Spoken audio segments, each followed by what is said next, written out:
Welcome to Broken Arch inside of Arches National Park. Chad Scott, Kristi, Dosh, along with you for Rovology. We are on the second day of our adventure into Arches National Park in southeastern Utah. This is my first time, but you've been here previously, Kristi, and that experience shaped in a lot of respects how we decided to do our visit. Yeah, so last time I had one day in the park, and really not even a full day, like a half to maybe a 3/4 of a day.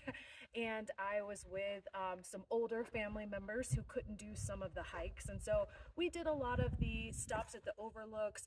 There are quite a few of the arches that you can see pretty good from the parking lot, both the window arches, the double arch, balanced rock. Those are all ones you can see from the parking lot or are very short walks up to them. So we did those last time, and this time I came and I said, I want to spend more than one day in the park, and I want to do some of these hikes, like to Broken Arch here. Right, and it's only, what is it, a half mile out to here about? It's a little less than a mile each Okay. way to here. And then this trail goes on to another park, but it's uneven, but it's not particularly steep. I think that the difficult hike here, from what we've read, is the one out to Delicate Arch. Delicate, which we are going to adventure to later, so we will maybe cut you in some video later of our sunset hike out to Delicate Arch, because I really wanted to hit the park at different times of day this time. I wanted it when the sun was rising over the rocks. I wanted to be here midday. I want to see sunset and see how that changes the colors, and then maybe do a little stargazing too. Yeah, and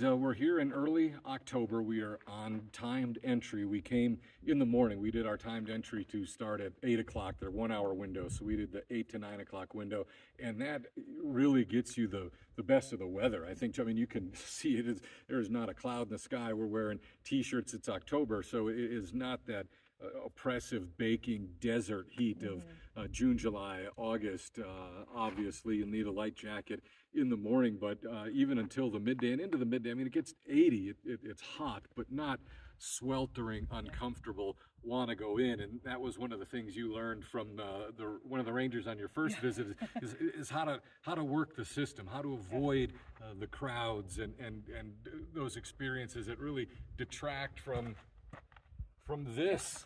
You see, not a single person has walked by us, and in fact, we've only seen, what, 2 couples Well, that's and because one we've got solo our security hiker. detail doing crowd control. There's a line of about 300 people backed off just in that direction. He's joking. It has been incredible, this trip. Last time I came, it was the Thursday before Memorial Day weekend, and there was not timed ticketing, and it wasn't horrible, but there were times it was difficult to find a parking spot in the lot But that you wanted to be the in. park also closed to entry at about not long. 9 a.m. Yeah. They had filled up and they would close for hours at that point. So we came at like 7 a.m.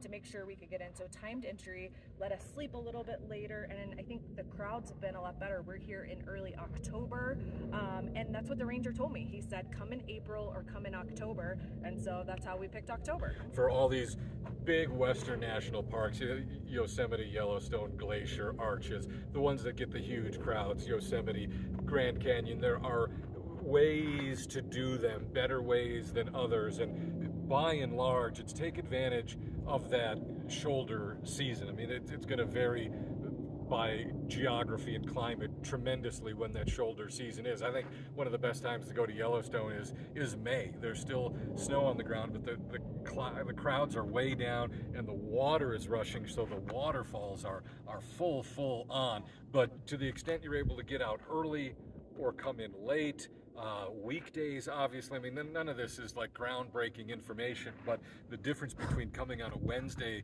in October and a Saturday in June is the difference of maybe 50,000 people. Well, and we haven't had a single time where we couldn't find a parking spot. Whereas when I was here in May last time, there were a few times we had to go on to a different area and then come back to get a parking spot. We've gotten a parking spot in every lot we've tried to get into, and we've done almost the whole park now. Yeah, and these aren't big hikes. This isn't Glacier or Yellowstone or something where there's backcountry camping and you're going to go off on a 10-mile hike. These hikes are a half mile, a mile and a half, and they aren't particularly strenuous. They're uneven. You can see this ground is uneven, so I don't want anyone to get the idea that you could come through here in a walker or a wheelchair, but it is not especially strenuous. And again, with this heat, When you can do it in the tennis summertime. shoes. Yes, You don't need for hiking sure. boots for most of what we've done. No. Tennis shoes would be totally fine. And we do see some people with the hiking poles, and that's fine, and that will help you out. But you don't have to be, because the hikes are not long or inclined, you don't have to be any sort of physical specimen to come out here and get to these sort of views. And again, the views all around us, which are amazing. I know a lot of people,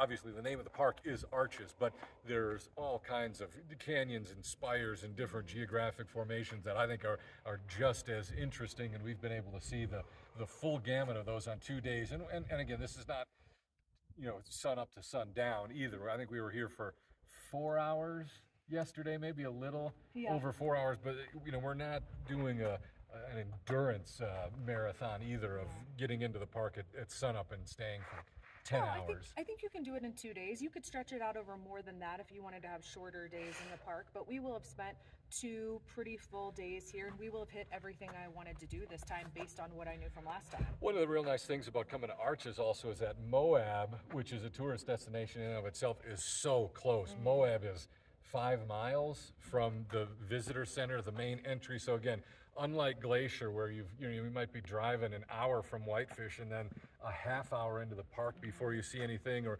Yellowstone, where if you stay in Cody, you've got an hour-long drive before you even get to the eastern edge of the park and into you are bing, bang, boom right here. And it's a big park, but it's not so big with so many roads that, it takes you forever to get to where you want to be. You can, if you leave Moab at 7:30, you can be in the park at it by 8.